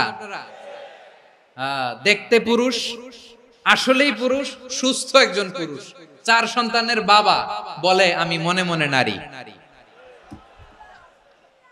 দেখতে নারী, সুস্থ নারী, আসলেই সে দিব্যি একজন নারী, বলে আমি মনে মনে পুরুষ। সবচেয়ে ভয়ঙ্কর অশ্লীলতার সবচাইতে লেটেস্ট ভার্সন হচ্ছে এই ট্রান্সজেন্ডারিজম। সুস্থ পুরুষ তার বায়োলজিক্যাল গ্রোথকে হরমোন দিয়ে স্টপ করে দিয়ে সে সার্জারি করে নারী হতে চায়। সুস্থ নারী পুরুষ হতে চায়। পুরুষ পুরুষের প্রতি সেক্সুয়ালি আকর্ষণ বোধ করে। এটা লূত আলাইহিস সালামের কওমের মধ্যে ছিল। এটাকেও আল্লাহ কোরআনে ফাহিশা বলেছেন। ওয়ালুতান ইয ক্বালা লিকাওমিহি আতা'তুনাল ফাহিশাতা মা সাবাকাকুম বিহা মিন আহাদিম মিনাল আলামিন। লূত আলাইহিস সালাম বললেন, তোমরা কি এমন এক অশ্লীল কার্যক্রমে ডুব দিলে নাকি যেটা গোটা বিশ্বের কেউ কখনো করে নাই? তোমরাই প্রথম করেছো। পড়েন নাউযুবিল্লাহ। এই পশ্চিমের এই রোগ আমার দেশে যেন আসতে না পারে, আমাদের সজাগ থাকতে হবে। প্রিয় ভাইরা চিল্লায় বলেন ঠিক কি না? পশ্চিমের অবস্থা ভয়ঙ্কর। পাশ্চাত্যে, আমি যুক্তরাষ্ট্রে ছিলাম অনেকদিন, কয়েক মাস, বিভিন্ন স্টেটে ঘুরেছি। গার্ডিয়ানরা উদ্বিগ্ন, ছেলে মেয়েদেরকে, ছোট্ট ছেলে মেয়ে, ওদেরকে জিজ্ঞেস করে, তুমি how do you feel right now inside yourself? তুমি ভিতরে ভিতরে কেমন ফিল করো? তোমার কি ছেলে ছেলে লাগে না মেয়ে মেয়ে লাগে? আচ্ছা বলেন, এই ছোট্ট বাচ্চাটা ওকে এগুলো জেন্ডার অ্যাসাইনমেন্ট বলতে এগুলো কিছু বুঝে? এইভাবে মিসগাইড করা হচ্ছে। কৌতূহল বশত ছোট্ট ছেলে যদি বলে আমার তো মেয়ে মেয়ে লাগে, তখন বলে যে না তুমি মেয়ে, ছেলে না। মা বাবা বাধা দিলে ওকে আলাদা গভর্নমেন্ট হাউসে নিয়ে যায়। ভয়ঙ্করতম অবস্থা। আমরা একটা সময় শুনতাম যে হুজুর আমার ছেলেটা খুব ভালো, হাফেজে কোরআন, আল্লাহওয়ালা। হুজুর আমার ছেলে দাড়ি রাখছে, আল্লাহওয়ালা। হুজুর আমার ছেলে 5 ওয়াক্ত সালাত জামাতের সাথে পড়ে, তার মানে আল্লাহওয়ালা। পশ্চিমে যে আমি কি শুনছি জানেন? ওরা বলে হুজুর আমার ছেলেটা ইউনিভার্সিটির একটা মেয়ের সাথে প্রেম করে, ও খুব আল্লাহওয়ালা, হুজুর দোয়া করবেন। এর কারণ ওদের কাছে আল্লাহওয়ালার ক্রাইটেরিয়া হচ্ছে হুজুর আমার ছেলেটা আরেক ছেলেরে পছন্দ করে নাই, আমার মেয়েটা আরেক মেয়েকে ভালোবাসে নাই, এজন্য আমার ছেলেটা আল্লাহওয়ালা, হুজুর ওর জন্য একটু দোয়া করে দিয়েন। কি চ্যালেঞ্জ ওরা ফেস করতেছে। ওনার ছেলে যে আরেক ছেলেরে বিয়ে করবে না, এটাতেই উনি খুশি যে আলহামদুলিল্লাহ আমার ছেলেটা একটা মেয়েরে ভালোবাসে, আমার মেয়েটা একটা ছেলেরে ভালোবাসে, মানে এটা খুব আল্লাহওয়ালা। নাউজুবিল্লাহ পড়তে পারলেন না? এজন্য অশ্লীলতার সাথে আমাদের কোন সম্পর্ক। রব্বুল আলামিন বলেন ওয়ায়ানহা আনিল ফাহশাই ওয়াল মুনকারি ওয়াল বাগি, তিনটা জিনিসকে আমি নিষিদ্ধ করলাম। এক নাম্বার হলো ফাহশা, অশ্লীলতা। দুই নম্বরে হলো মুনকারের সমস্ত মন্দ কাজ। মুনকার মানে হচ্ছে যত মন্দ কাজ, খারাপ কাজ, বাজে কাজ, এটার বলে মুনকার। এটার কি বলে? আপনারা পড়ছেন না, তা'মুরুনা বিল মা'রুফি ওয়া তানহাউনা আনিল মুনকার। সৎ কাজের আদেশ, অসৎ কাজের নিষেধ। মুনকার, মুনকার হচ্ছে মানুষের স্বাভাবিক বিবেকবোধ যেটাকে খারাপ বলে, ওইটাই মুনকার। পৃথিবীর সব আসমানি গ্রন্থ যেটাকে খারাপ বলেছে, মানুষের স্বাভাবিক বিবেকবোধ যেটাকে খারাপ বলেছে, এগুলো সব মুনকার। যেমন ইফতিজিং, এটা কি ভালো না খারাপ? মজুদদারি, খাদ্যে ভেজাল দেওয়া, ওজনে কম দেওয়া, মাছে ফরমালিন মিশানো, চাঁদাবাজি, টেন্ডারবাজি, দখলবাজি, এগুলো আমাদের স্বাভাবিক বিবেকেই বলে এগুলো খারাপ, এগুলো হচ্ছে মুনকার। আল্লাহ তাআলা এই মুনকার থেকে আমাদেরকে বেঁচে থাকতে বলেন, আর শয়তান এই মুনকারের প্রতি আমাদেরকে উদ্বুদ্ধ করে। আল্লাহ তাআলা বললেন, ইয়া আইয়ুহাল্লাযীনা আমানু লা তাত্তাবিউ খুতুওয়াতিশ শাইতান ওয়া মান ইয়াত্তাবি' খুতুওয়াতিশ শাইতানি ফাইন্নাহু ইয়া'মুরু বিল ফাহশাই ওয়াল মুনকার। আল্লাহ বললেন, আমার গোলামেরা শোনো শোনো, ও আমার বিশ্বাসী বান্দারা খবরদার, তোমরা কশিনকালেও শয়তানের পদাঙ্ক অনুসরণ করবে না, কারণ শয়তান তোমাদেরকে অশ্লীলতা এবং মন্দ কাজের দিকে উদ্বুদ্ধ করে। আমাদের কাজ হচ্ছে শয়তান আমাদেরকে যেদিকে নিতে চায় আমরা তার উল্টা দিকে যাব। শয়তান এই মন্দ কাজকে আমাদের কাছে বিউটিফাই করে, চাকচিক্যময় করে আমাদের সামনে উপস্থাপন করে। এজন্য আল্লাহ বলেন মুনকারকে থামাতে হবে, মুনকার প্রতিরোধ করতে হবে। মুনকার প্রতিরোধের দায়িত্ব শুধু আমাদের নাকি? শুধু আপনার খতিব সাহেবের, ইমাম সাহেবের, নাকি মুসলিম উম্মার সবার? আওয়াজ করে বলুন, মুনকার অসৎ কাজ প্রতিরোধের দায়িত্ব কার? রাব্বুল আলামিন বলেন, কুনতুম খায়রা উম্মাতিন উখরিজাত লিন-নাসি তা'মুরুনা বিল মা'রুফি ওয়া তানহাউনা আনিল মুনকার। তোমাদেরকে শ্রেষ্ঠ জাতি করে জমিনের মধ্যে আবির্ভূত করা হয়েছে, যাতে করে তোমরা জমিনের ভেতরে সৎ কাজের আদেশ করতে পারো আর অসৎ কাজের নিষেধ করতে পারো। উম্মাহ, কুনতুম খায়রা, তাহলে গোটা উম্মার দায়িত্ব, এটা বুঝতে পারছেন তো? আচ্ছা, আর নিচে আসেন। এরপরে আল্লাহ বললেন, শুধু উম্মাহ না, এই জমিনের রাজত্ব আমি যাদের হাতে দেই, এই জমিনের মালিক আমি যাদেরকে বানিয়ে দেই, যাদেরকে আমি সরকারের দায়িত্ব দেই, তাদেরকেও মুনকার প্রতিরোধের দায়িত্ব দিয়েছে কে?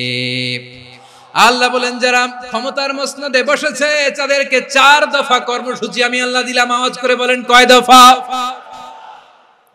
আল্লাহ বলেন, আল্লাযীনা ইম্মাক্কান্নাহুম ফিল আরদি আকামুস সালাতা ওয়া আতাউয যাকাতা ওয়া আমারু বিল মা'রুফি ওয়া নাহাউ আনিল মুনকার ওয়ালিল্লাহি আকিবাতুল উমুর। যারা এই জমিনের উত্তরাধিকার হয়েছে তারা 4 দফা কর্মসূচি নিয়ে সামনে আগাবা। সালাত কায়েম করবা, যাকাত আদায় করবা, সৎ কাজের আদেশ দিবা, অসৎ কাজ থেকে মুনকার প্রতিরোধ করবা। আদেশটা কার?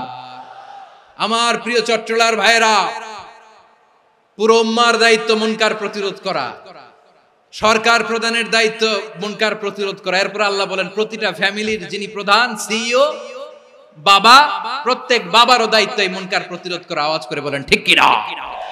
যেমনটি সাইয়েদনা লোকমান আলাইহিস সালাম ওনার কলিজার টুকরা সন্তানকে আদেশ করেছেন, ইয়া বুনাইয়া আকিমিস সালাতা ওয়া'মুর বিল মা'রুফি ওয়ানহা আনিল মুনকার। পড়েন সুবহানাল্লাহ।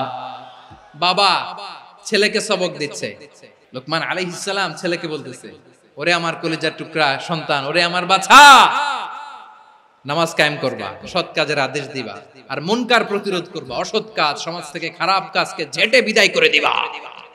তাহলে দেখেন আমি স্টেপ বাই স্টেপ নামলাম। পুরা উম্মার দায়িত্ব, জমিনের উত্তরাধিকারী আল্লাহ যাদেরকে বানিয়েছেন সরকার, তাদের দায়িত্ব, প্রতিটি ফ্যামিলির প্রধানের দায়িত্ব, এরপরে বিশ্বনবী বলেন সচেতন প্রতিটি মুসলিমের দায়িত্ব সমাজ থেকে মুনকারকে উৎখাত করা। বিশ্বনবী বলেছেন মান রাআ মিনকুম মুনকারান ফালিয়ুগাইয়িরহু বিয়াদিহি ফাইন লাম ইয়াস্তাতি ফাবিলিসানিহি ওয়া ইন লাম ইয়াস্তাতি ফাবিকলবিহি ওয়া যালিকা আযআফুল ঈমান। সমাজে যে মুনকার দেখবে, খারাপ কাজ দেখবে, সেজন্য হাত দিয়ে সেটাকে থামায়। আমার প্রিয় ভাইরা, না থামালে আমরাই ডুববো শেষমেশ। আমাদের বাঁচার জন্য হলেও থামাইতে হবে। রব্বুল আলামিন বলেন ওয়াত্তাকু ফিতনাতাল লা তুসিবান্নাল্লাযীনা যালামু মিনকুম খাসসা। ও আমার গোলামেরা, ওই আযাবকে ভয় করো যে আযাব যখন আমি জমিনের বুকে পাঠাই শুধু জালেমদেরকেই মারি না, আলেমদেরকেও মারি।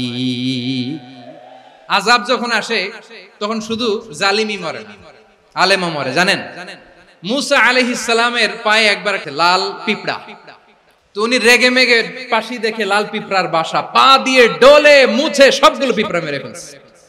এই ঘটনাটা আল্লাহ ঘটিয়েছেন এজন্য মুসা আলাইহিস সালাম ছিলেন কালিমুল্লাহ, সরাসরি আল্লাহর সাথে কথা বলতেন। তিনি আল্লাহকে জিজ্ঞেস করেছিলেন, আল্লাহ তুমি যখন কোন জনপদে আযাব পাঠাও, শাস্তি দাও, ওখানকার শুধু জালেমরাই তো মরে না, ভালো মানুষগুলাও মরে, তো আযাব দিবা মুশরিকদের উপর দিবা, অবাধ্যদের উপর দিবা, ভালো মানুষগুলারে মারো কেন?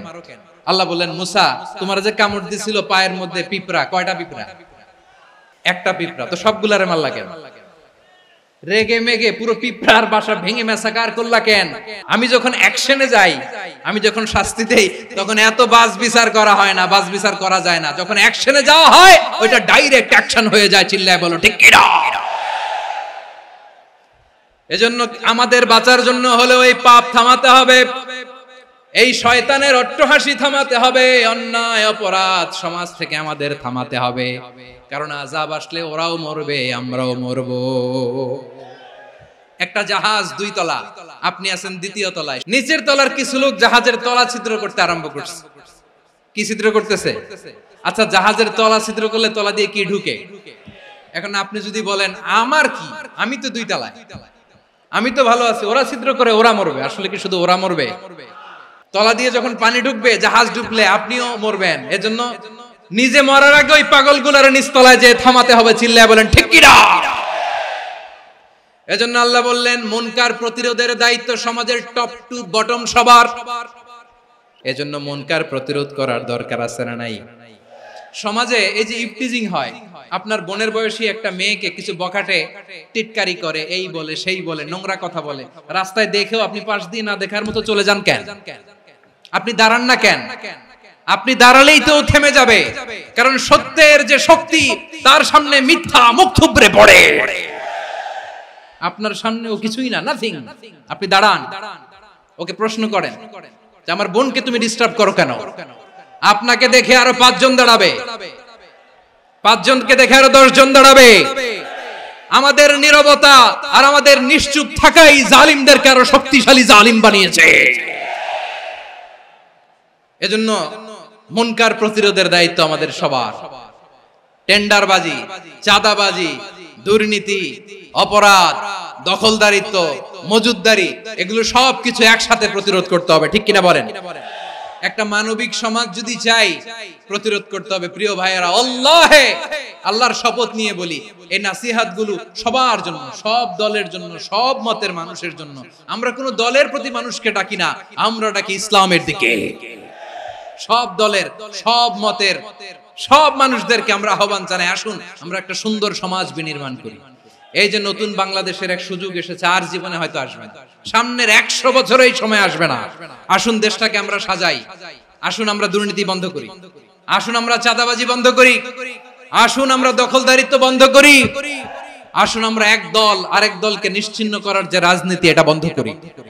সব দলের প্রতি আমার আহ্বান, আমরা চাঁদাবাজ মুক্ত বাংলাদেশ চাই, জুলুম মুক্ত বাংলাদেশ চাই, ফ্যাসিজম মুক্ত বাংলাদেশ চাই, গুণ খুন খারাপি মুক্ত বাংলাদেশ চাই, আমরা নতুন ভোরের বাংলাদেশ চাই। ওই বাংলাদেশ পাওয়ার জন্য মুনকার প্রতিরোধে, অন্যায় প্রতিরোধে যদি বাঘের বাচ্চার মতো, আবু সাইদের মতো দুই হাত উঁচু করে বুককে টান টান করে প্রসারিত করে দাঁড়াতে হয়, রাজি আছো মুসলমান? রাব্বুল আলামিন বলেন ওয়ায়ানহা আনিল ফাহশাই ওয়াল মুনকারি ওয়াল বাগি ইয়াইযুকুম লাআল্লাকুম তাযাক্কারুন। আল্লাহ বললেন আমি অশ্লীলতাকে নিষেধ করি, আমি সব ধরনের মন্দ কাজকে নিষিদ্ধ করি, সব শেষে আমি সীমা লঙ্ঘনকে তোমাদের জন্য নিষিদ্ধ করি। নিষিদ্ধ করেছেন কয়টা জিনিস? 1 নম্বরে অশ্লীলতা, 2 নম্বরে মুনকার তথা সব মন্দ কাজ, 3 নম্বরে আল বাগি সীমা লঙ্ঘন, ক্রসিং দ্য লিমিট। সীমা লঙ্ঘন করা ভালো না। We all should know our limits. চিল্লায় বলেন ঠিক কিনা? একই আয়াতে আল্লাহ বললেন কুল ইন্নামা হাররামা রাব্বিয়াল ফাওয়াহিশা মা যাহারা মিনহা ওয়া মা বাতানা ওয়াল ইসমা ওয়াল বাগিয়া বিগাইরিল হক। অন্যায় ভাবে যে অবাধ্য হয়, যে সীমা লঙ্ঘন করে, তাদেরকেও আমি এটা হারাম করে দিলাম। সীমা লঙ্ঘন করা হারাম। আল্লাহ বারবার আমাদেরকে ওয়ার্নিং দেয়। যখন আমরা থামি না তখন আল্লাহ ধরে, আর যখন ধরে তখন ছাড়ে না।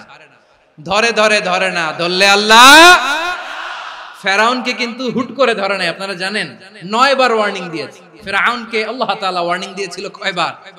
রাব্বুল আলামিন বলেন ওয়ালাকাদ আতাইনা মূসা 9 আয়াতিন বাইয়িনাত। 9টা মুআজিজা দেখিয়েছি।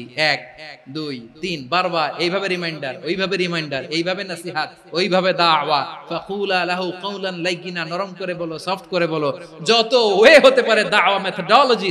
মুসা আলাইহিস সালামের সব অ্যাপ্লাই শেষ। 10ম বারে যে আল্লাহ ধরছে,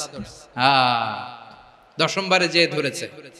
এজন্য আল্লাহ বলেন আমি সীমা লঙ্ঘনকে পছন্দ করি না। কোরআনের অন্য আয়াতে বাগীকে বলা হয়েছে আল ইতিদা। সীমা লঙ্ঘন যারা করে তাদেরকে আল্লাহ বলেছেন মুতাদিন। ওয়াকাতিলু ফি সাবিলিল্লাহিল্লাযীনা ইউকাতিলুনাকুম ওয়া লা তা'তাদু ইন্নাল্লাহা লা ইউহিব্বুল মুতাদিন। আমি সীমা লঙ্ঘনকারীদেরকে কোশ্চিনকালেও পছন্দ করি না। আমরা যেন সীমা লঙ্ঘন না করি। রাজি আছেন তো? যে কোনো ক্ষেত্রে ইবাদতে যেন সীমা লঙ্ঘন না করি। অনেকে আমরা ইবাদতে সীমা লঙ্ঘন করে ফেলি। বিশ্বনবী সাল্লাল্লাহু আলাইহি ওয়াসাল্লাম যেটা শিখিয়েছেন এর বাইরে যে অতিরিক্ত বুজুর্গ হতে চায়, এরকম আছে না নাই? কোন ক্ষেত্রেই সীমা লঙ্ঘন করা যাবে, এমনকি যুদ্ধ ক্ষেত্রেও না। বিশ্বনবী সাল্লাল্লাহু আলাইহি ওয়াসাল্লাম বলেন খবরদার যুদ্ধ ক্ষেত্রেও সীমা লঙ্ঘন করো না। কি সুন্দর ইসলাম আমরা পেয়েছি। বিশ্বনবী বলেন খবরদার যুদ্ধের ময়দানে কোনো নারীর গায়ে হাত তোলো না, কোনো শিশুর গায়ে হাত তোলো না, কোনো গবাদি পশু হত্যা করো না, কোনো শস্য ক্ষেত্র ধ্বংস করো না, ইবাদতরত অন্য ধর্মের কোনো সন্ন্যাসীর গায়ে হাত তোলো না। বলেন সুবহানাল্লাহ। তাহলে আমরা সীমা লঙ্ঘন করতে পারবো? প্রিয় ভাইরা, একটা সুখী, সমৃদ্ধ, শান্তির সমাজ, মানবিক সমাজ যদি আমরা গঠন করতে চাই, আমাদের আল্লাহর দেয়া কয়টা আদেশ মানতে হবে বলেন দেখি? আর বেঁচে থাকতে হবে কয়টা জিনিস থেকে? আল্লাহর আদেশ কি? 1 নাম্বার আদাল, ন্যায়পরায়ণতা। আমরা সুবিচার, সুশাসন, ন্যায় বিচার চাই কি চাই না? 2 নম্বরে কি ছিল?